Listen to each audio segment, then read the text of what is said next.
여성과 남성 사이 성적인 성격에 양극하다, 이렇게 불렀습니다. 그러니까 우리가 얼핏 생각하기에는 새로운 사회가 되면은 남녀가 평등해질 것 같은데 초기에 그렇지 않았습니다.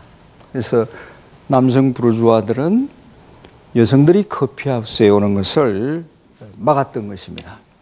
계몽의 시대에 오히려 성적 분화, 성적 양극화, 이런 것들이 이제 진행되고 있었습니다. 상류층에서 시작해서 중류층 가정까지도 이러한 생각, 사고가 지배하게 됐던 것이죠. 그러면은 마시지 말라고 하니까 여성들은 커피를 마시지 않았을까요? 예, 예상하시는 대로 여성들도 당연히 커피 마시기에 접근했습니다. 우선은 이제 못 마시게 하니까 집에서 몰래 커피를 마셨습니다. 그러다가 이제 가까운 사람들끼리 커피를 모여서 마시게 됩니다. 가까운 친구들 집으로 초청해다가 커피 한 잔 나누는 것이죠. 친지들끼리 마신다든지, 또 조금 있으면 이웃들끼리도 이제 커피를 마시게 됩니다. 이렇게 해서 이제 사람들을 자기 집으로 초청하고, 그 다음에 빵을 굽고, 사람들이 이제 집에 들어서면은 빵 굽는 냄새가 집안 가득히 퍼지죠. 그러면 이제 손님들이 도착하면 이제 커피를 내리기 시작합니다. 또 커피 향이 집안 가득히 퍼집니다. 이렇게 해서 이제 여성들이 집에서 커피를 즐기게 됩니다. 어떻게 커피를 내리는지 제가 직접 시연을 한번 보여드리겠습니다. 우선 커피를 내리기 위해서 이제 필터를 이렇게 드리프에 장착을 해야 됩니다. 딱 맞게 이렇게 만들어져 있습니다. 그 다음에 이제 커피를 갈아야죠. 이렇게 해서 이제 커피를 갈았으면은 그 간 커피를 여기에다 이제 붓고요. 조심해서 커피를 적셔줍니다.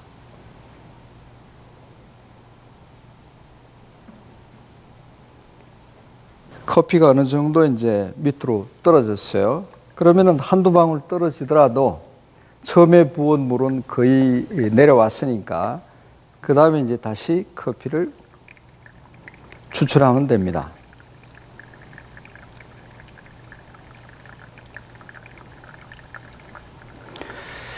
첫 번째 추출량을 보고 두 번째 추출량을 적당하게 조절하는 것이죠.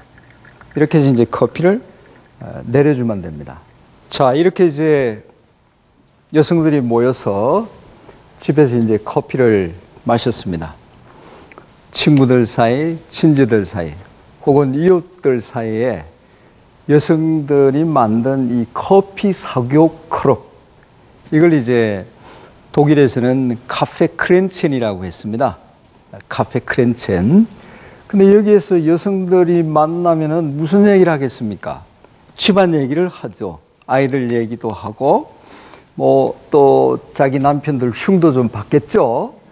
이러면서 이제 수다가 즐거워집니다. 가끔씩 하하호호 웃기도 하고 아주 즐거운 시간이 되는 것이죠. 근데 여럿이 모여서 마시니까 커피 마신다는 두려움도 없고, 이러면서 이제 수다가 발전하게 됐어요. 그런데 남성들은 이 여성들의 수다를 조금 낮추어 보기 시작했습니다. 다시 말하면 자신들이 커피하우스에서 하는 담론은 아주 수준이 높고 정치적인, 아주 공적인 담론이고, 여자들이 집을 이렇게 돌아다니면서 하는 수다는 형편없는 이류에 대하다, 이렇게 생각을 했습니다. 심지어는 계몽주의자들도 마찬가지였습니다. 아주 진보적인 사상가들인데 이 사람들도 여성들의 커피 수다를 낮추어서 이제 카페 클라치라고 했습니다. 그냥 지질 막 이렇게 떠든다, 이런 것이죠. 이렇게 카페 클라치다, 이렇게 이제 얘기를 했습니다. 근데 18세기가 되면은요, 독일에서만 이런 것이 만들어진 게 아니고 북부 프랑스에도 이런 그 커피 모임이 여성들 사이에 굉장히 유행을 했다고 합니다. 그리고 또 지금도 이런 모임이 남아 있어요. 그래서 이제 유럽 사람들은 손님을 자기 집으로 초대를 잘 합니다. 우리는 집으로 초대를 잘 안 하잖아요. 근데 유럽에 가면은 집으로 초대받는 일이 종종 있습니다. 근데 초대를 받았다고 해서 너무 기대하지는 마십시오. 왜냐하면은 커피 한 잔, 케이크 한 쪽이 그만일 수 있습니다. 자, 그렇지만 이제 초대하는 사람이나 초대받는 사람이나 별 부담이 없지 않습니까? 초대하는 사람은 음식을 막 장만하지 않아도 되니까 큰 부담이 없고, 초대받는 사람은 초콜릿 하나 사가거나 꽃 한 송이 사가면 됩니다. 그러면서도 이런 어떤 그 대화를 통해서 개인적인 사귐, 이런 것들이 가능하단 말이죠. 그래서 몇 년 전에 여론조사를 했는데 유럽 사람들이 가장 좋아하는 모임의 형태가 바로 이런 커피 모임이었습니다. 말하자면은 카페하우스에 오지 못하도록 금지당한 여성들이 유럽에 아주 좋은 사교 형태를 유산으로 물려준 것이죠. 이렇게 여성들은 커피 문화의 발전에 자기 나름대로 기여를 하고 있었습니다. 그럼에도 불구하고 그 이후에도 그 유럽의 커피 문화는 여성을 좀 차별했습니다. 어떤 부분에서 그랬냐 하면은 특히 산업 부문, 일터에서 그랬습니다. 유럽이 이제 산업화가 진전이 되는데 산업화 초기에 공장 노동자를 모았는데 남성들은 공장 노동을 싫어했습니다. 왜냐하면은 좁은 공간에서 일정한 시간에 또 기계에 맞춰서 이렇게 노동을 했으니까 공장에서는 튼튼한 어깨를 가진 남성들이 내가 그런 데 가서 일할 수 있냐, 그래서 공장에 가는 것을 꺼렸습니다. 할 수 없이 부르주아들은 그 여성들을 이제 직공으로 이렇게 쓸 수밖에 없었습니다. 여러분이 아시는 대로 우리나라에서도 초기에 방직 공장에 다니는 사람들은 대부분 소녀들이죠. 네. 그 사람들이 사실 초기 산업화에 대단한 공헌을 했습니다. 여성들 없이 산업화가 이루어졌다고 생각하는 것은 오해입니다. 자, 이렇게 이제 여성들이 공장에 나가기 시작했어요. 근데 여성들이 공장에 나가면서 소득이 많아졌습니다. 이러니까 남성들도 자연히 봐라, 이거 내가 밖에 있는 동안 경제적인 지위가 이렇게 떨어진단 말이죠.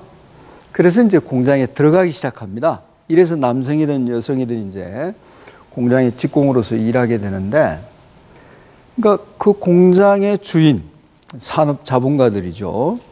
이 사람들이 이제 경험을 해보니까 커피를 마시고 일을 하면은 오류가 더 적단 말이죠. 말하자면 불량품이 덜 나왔어요. 커피가 이제 카페인 효과도 이래가지고 있고 이래서 집중력을 높여주거든요. 그래서 이제 부르주아들이 커피를 공급하기 시작했습니다. 이제 밖에도 이제 커피를 마시는 풍습이 서서히 자리를 잡았고 이러니까 커피를 공급했는데, 유감스럽게도 남성 노동자에게 주는 커피와 여성 노동자에게 제공하는 커피의 질이 달랐습니다.